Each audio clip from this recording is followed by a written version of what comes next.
নমস্কার বন্ধুরা, কেমন আছেন সবাই? আশা করছি ভালো আছেন। আরও একটা নতুন ভিডিওতে আপনাদের সবাইকে স্বাগত। এই ভিডিওটা হচ্ছে রবিবার দিনের ভিডিও। রবিবার দিন ভাবি যে একটুখানি ছুটির দিনগুলো একটুখানি দেরি করে ঘুম থেকে উঠি। তো দেরি করে বলতে ওই 6:30টার দিকে আর কি। এখন গ্রীষ্মের সময় 6:30 মানে অনেক বেলা হয়ে যায় ছুটির দিনগুলোতে। তো আজকেও ভেবেছিলাম সেরকমই তাই করব, কিন্তু আজকে মিঠি আবার 6টার সময় অ্যালার্ম দিয়েছিল, ও 6টার সময় ঘুম থেকে উঠে পড়তে বসবে বলে। তো সেই অ্যালার্মের আওয়াজে আমারও ঘুম ভেঙে গেল, ঘুম থেকে উঠে পড়লাম। তারপরে যে মিঠি এখন রান্নাঘরে চলে এসেছে আমার সাথে, বলল তুমি রেডি হও, তুমি রান্নাঘরে যাবে, তখন তোমার সাথে আমি যাব। গিয়েও কফি বানাবে, তো নিজেই কফি করলো। এর আগের দিন যেদিন আমি ঘুগনি বানিয়েছিলাম সেই ভিডিওতে একজন দিদিভাই বলেছিলেন যে ঘুগনির রেসিপিটা শেয়ার করো। সেদিন আমি মটর আর কাবলি চানা দুটো মিশিয়ে রান্না করেছিলাম, মটরটা অল্প ছিল বলে কাবলি চানা মটর মিশিয়ে রান্না করেছিলাম। তো আজকে আমি কাবলি চানা দিয়ে ঘুগনি করব, তবে একদম সিম্পলভাবে। আমি মটর দিয়ে যেভাবে ঘুগনি বানাই সেইভাবে একদম সিম্পলভাবেই কাবলি চানা দিয়ে আজকে ঘুগনি করব। তো এই যে প্রথমে চানাটাকে সেদ্ধ হতে বসিয়ে দিলাম, একটুখানি লবণ দিলাম আর একটু গোটা গরম মশলা, তেজপাতা। তো গোটা গরম মশলার মধ্যে দারচিনি আর লবঙ্গ দিয়েছি, আপনি চাইলে এলাচও দিতে পারেন। ওটাকে সেদ্ধ হতে বসিয়ে দিলাম আর দিয়েছি একটু বড় বড় টুকরো করে কেটে রাখা আলু। কারণ আলুগুলোকে না আমি একটু বড় বড় টুকরো করে রাখলাম, কারণ আলুগুলোকে আমি একদম গলিয়ে দেবো, গোটা গোটা রাখবো না। আর যদি মটর দিয়ে ঘুগনি করি তাহলে আলুগুলো একটু ছোটো ছোটো ডুমো ডুমো করে কাটি, তো কিছু কিছু গোটা থাকে আর কিছু কিছু একটুখানি গলিয়ে দিই। তবে কাবলি চানা দিয়ে যেহেতু বানাচ্ছি সেহেতু সব আলুগুলোকে গলিয়ে দেবো। একটাই আলু দিয়েছি মিডিয়াম সাইজে।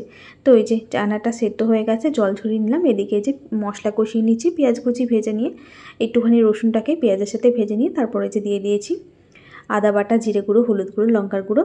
আর আপনি চাইলে এর সাথে একটু টমেটো দিতে পারেন। তো টমেটোটা এখন বাড়িতে একটু কম রয়েছে, ওই জন্য দিলাম না। রয়েছে একটুখানি কম রয়েছে, ওই জন্য এটা দিলাম না। একটু টমেটো সস দিয়ে দেবো, টমেটো না দিলেও কোনো অসুবিধা নেই।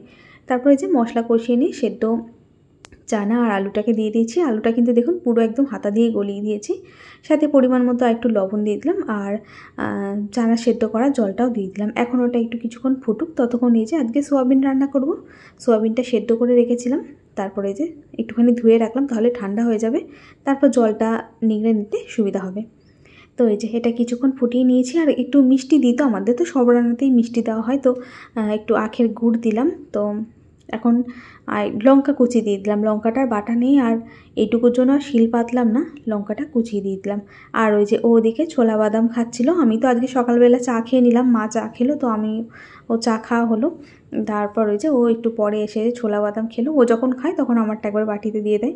তো আমাকে রোজই বলে সকালে চা খেও না, আগে এটা খাবে খালি পেটে, তারপর চা খাবে। তো রোজ তো আর চা খাওয়া হয় না, ছুটির দিন আজকে মা চা খেলো, সেজন্য করলাম, খাওয়া হলো আর কি। তারপর ওই যে ছোলা বাদামগুলো পরেই খেয়েছি।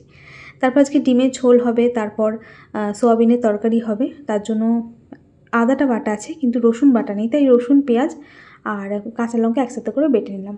ও চানা মশলাটার কথাই বলতে ভুলে গেলাম, তার সাথে এই যে একটু টমেটো সস দিয়ে কিছুক্ষণ ভালো করে ফুটিয়ে নিয়েছি। তারপর নামানোর আগে আমি বাড়িতে যে বিরিয়ানি মশলা বা গরম মশলা বানাই সেটা দিয়ে গ্যাসটা বন্ধ করে দিলাম।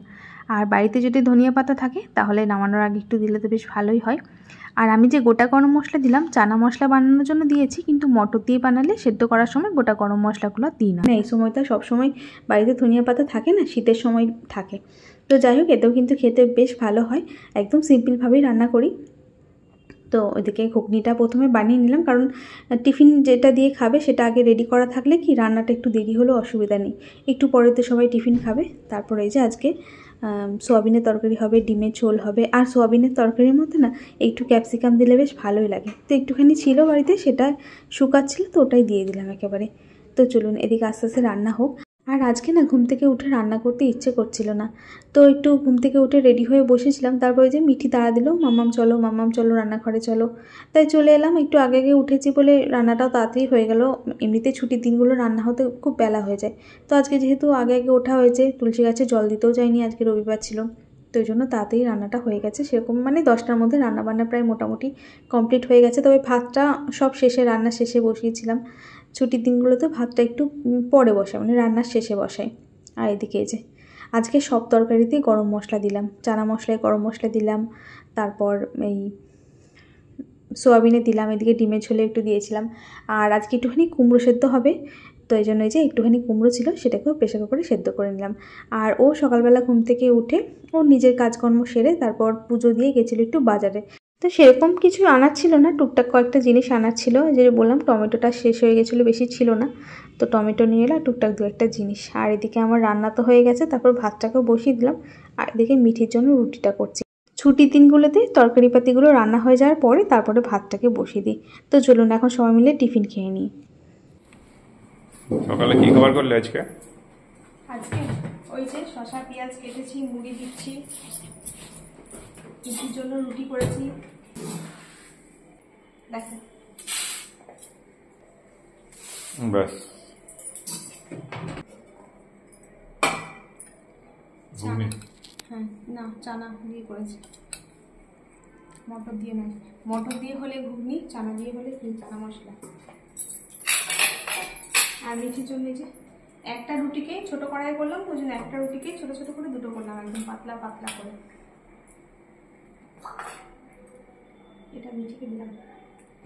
মিঠি আবার এইভাবে তো বেশি খাবে না, ওইটাকে সন্ধ্যের দিকে খাই, গরম করবে ভালো করে, আর একটু জল দেবে, পাতলা করে গরম করবে, তার মধ্যে লেবুর রস, পেঁয়াজ কুচি, লঙ্কা কুচি, বিট লবণ দিয়ে খাবে।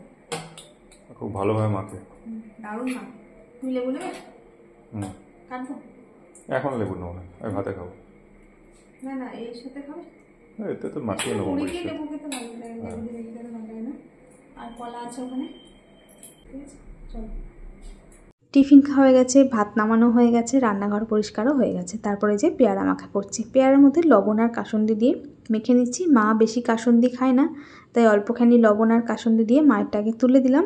তারপর আমাদের মধ্যে দেবো লেবুর রস, মা লেবুর রসও খায় না।